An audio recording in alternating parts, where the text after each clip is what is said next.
Matapos ang mahigit 2 taon na pananatili sa Amerika, muli na magbabalik ng Pilipinas ang Queen of All Media na si Chris Aquino.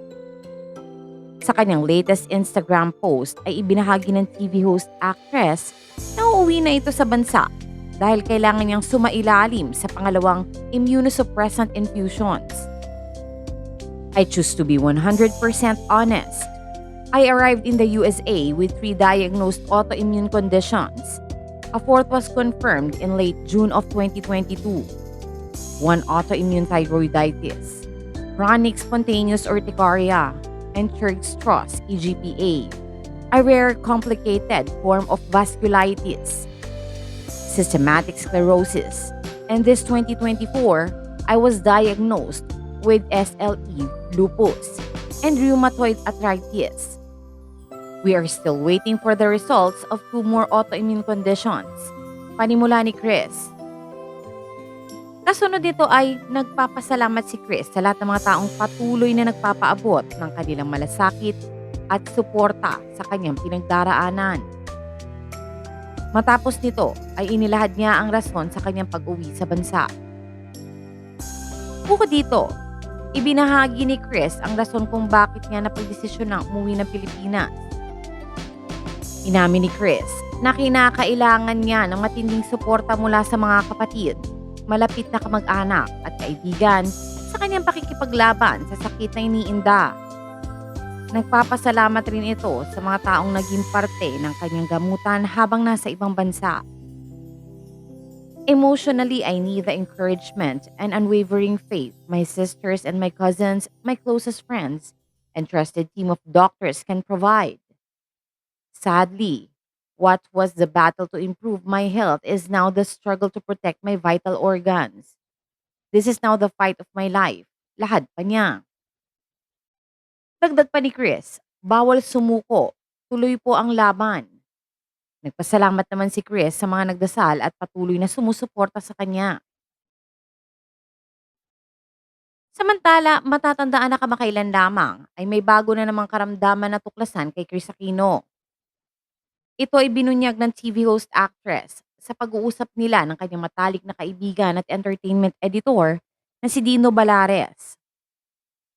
Sa Instagram noong nakaraang Mother's Day, ipinaabot ni Chris sa pamamagitan ni Dindo ang pasasalamat sa lahat ng mga nagdarasal para sa kanyang kalusugan.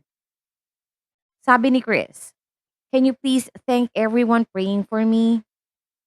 Sa post din ni Chris noong Mother's Day, ay nagpapasalamat siya sa kaibigan sina Ann Binay at Senator Nancy Binay dahil sa pagtanggap nito sa anak na si Josh Aquino bilang kabahagi ng kanilang pamilya. Dito rin ay nabanggit ni Chris na nagpakonsulta siya sa isang cardiologist, isang espesyalista sa puso. Ani Chris, to my most trusted friend Ann Binay who celebrated her birthday, Mother's Day together with her ate Senator Nancy Binay. Thank you for being so welcoming to Kuya Josh and making him an adopted member of your clan. Hello to Lolo VP and Lola Doc. It's been a test of courage type of weekend. I had a consultation with a fourth doctor in UCLA, this time a cardiologist. It's the start of Mother's Day here, and moms have never been cowards. In this instance, please help me pray for good health for all moms and very brave heart. For yours truly, details when I'm ready and when my complete test results are in. Anne, the best friend anyone could wish for. Thank you for the unwavering love for Kuya Bim and me and for keeping all my secrets close to your chest. Bukod sa problema sa kanyang puso, mataas din daw ang kanyang cholesterol level. Dagdag na kwento ni Chris, there's a problem with my heart. Kuya Dindo, genetics. Very high cholesterol and triglycerides that at this point can be treated because I am underweight. Biro daw ni Dindo, palit tayo ng heart. Sabi pa ni Chris, my blood pressure is misbehaving. I am normally 145 over 122 with heart rate of 110 to 130. It's the diastolic and heart rate na scary. Kuya Dindo, let's focus on this. My autoimmune is finally responding to the methoxyrate, my chemotherapy.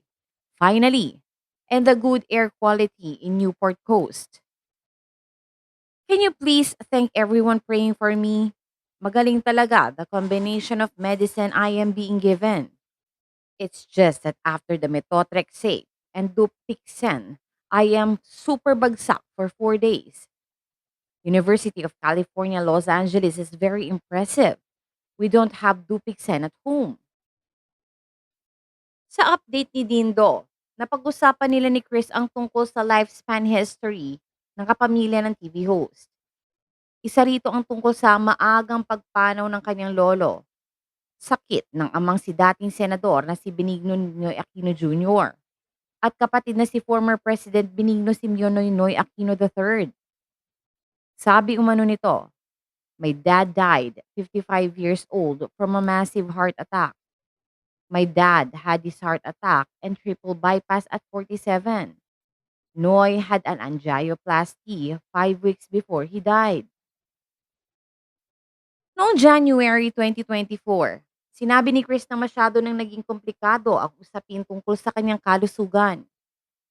Sa panayam naman ni Chris sa Fast Talk with Boy Abunda noong February 14, 2024, mismong kaarawan niya, sinabi nitong patuloy siyang lalaban kahit na may kaunting tsansa na lamang ng kaligtasang nakikita ang mga doktor sa kanya.